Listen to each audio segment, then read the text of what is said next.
Hi friends, నేను మీ Dilip, daring star YouTube channel. తమిళ చూశారు కదా, మన కళ్యాణ్ మీద మళ్ళీ స్టార్ట్ చేశారు.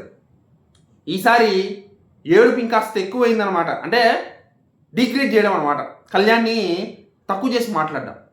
ఏ విషయంలో తక్కువ చేసి మాట్లాడుతున్నారంటే, Kalyan cooking with Jathiratnalu show నుంచి ఎలిమినేట్ అయ్యే విషయం అందరికీ తెలుసు. అందరిలోనూ ప్రచారం జరుగుతుంది. బట్ అది ప్రస్తుతానికైతే అఫీషియల్ కన్ఫర్మ్ కాదు. ఇంటర్నల్ న్యూస్ ప్రకారం 90% కన్ఫర్మ్ న్యూస్. కానీ దీన్ని పట్టుకొని మన కళ్యాణ్ని అవమానిస్తూ డిగ్రేడ్ చేస్తూ చాలా కామెంట్లు వచ్చినాయి.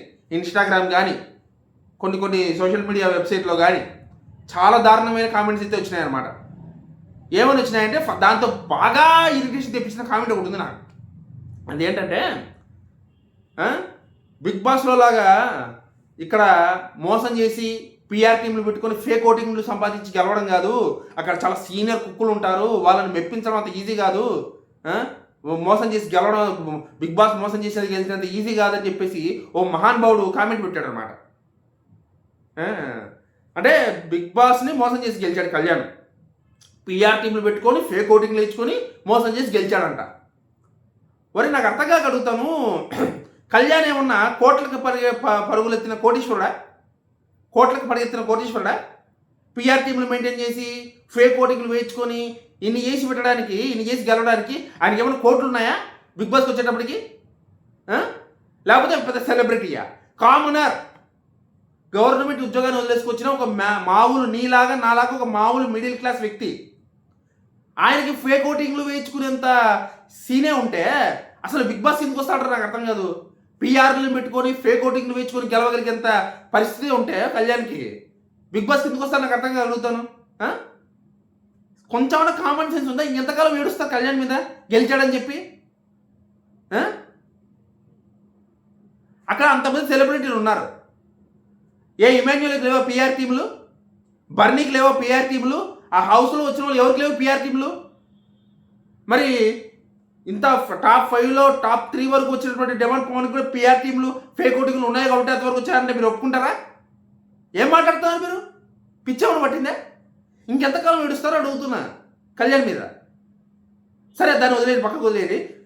కుకింగ్ విత్ జాతిరత్నాలు షో ఏమన్నా ఇంటర్నేషనల్ స్పోర్ట్స్ షోనా? ఇంటర్నేషనల్ పెద్ద పెద్ద పెద్ద నేషనల్ వైడ్ జరిగే షో ఏమన్నది? ఏమన్నా బొక్కలోది. కళ్యాణ్ లేకపోతే టీఆర్పీ ఉండదు అక్కడ. ఆ టీఆర్పీ లేని కళ్యాణ్ లేకపోతే టీఆర్పీ లేని ఆ షోకి కళ్యాణ్ ఎలిమినేట్ అయ్యాడా? ఆ షోలో నుంచి వంట సరిగ్గా చేయలేక ఫెయిల్ చెప్పి వెళ్ళిపోయాడా? నాకు అర్థం. అసలు కామన్ సెన్స్ ఏమైనా ఉందా మాట్లాడడానికి? ఏమన్నా కొంచెమన్నా? తను సెల్ఫ్ ఎలిమినేట్ అయ్యాడని చెప్పేసి చాలా గట్టి ఇన్ఫర్మేషన్ వస్తుంది. అంటే తను బయట బిజీ కారణంగా బయటకు వెళ్ళే ఛాన్స్ మందే తప్ప స్టార్ మా వాడైతే తీసేసే ప్రసక్తే లేదు. కళ్యాణ్ సచ్చినట్టు పెట్టుకొని తీరాలి కళ్యాణ్ ఉంటానంటే. ఎందుకంటే కళ్యాణ్ లేకపోతే తనుజ లేకపోతే వాళ్ళకి వేరే దిక్కు లేదు. అది అక్కడ పరిస్థితి. సండేకి ఏ టీఆర్పీ వస్తుందని రేపు నాకు అర్థం కాగలుగుతాను. ఆ కామెంట్ పెట్టినా అడుగుతున్నా. వాడు చూస్తున్నట్లయితే సండేకి ఏ టీఆర్పీ రేటింగ్ వస్తుంది? సాటర్డే టీఆర్పీ రేటింగ్తో పోలిస్తే సండేకి వచ్చే టీఆర్పీ రేటింగ్ ఉండదు, బొచ్చు కూడా లేదు. ఏముంది అక్కడ? సో కాబట్టి ఇలాంటి పిచ్చి పిచ్చి కామెంట్లు మానుకోండి దయచేసి. ఇంకా మీరు ఎంతకాలం ఏడుస్తూ కూర్చున్నా సరే, మీరు ఎంత ఏడిస్తే అంత ఎదుగుతారు తప్ప కళ్యాణ్కి వచ్చే నష్టం ఏమీ లేదు. ఓకేనా? ఇది చెప్దామని ఈ వీడియో చేస్తున్నాను. ఓకేనా? బై.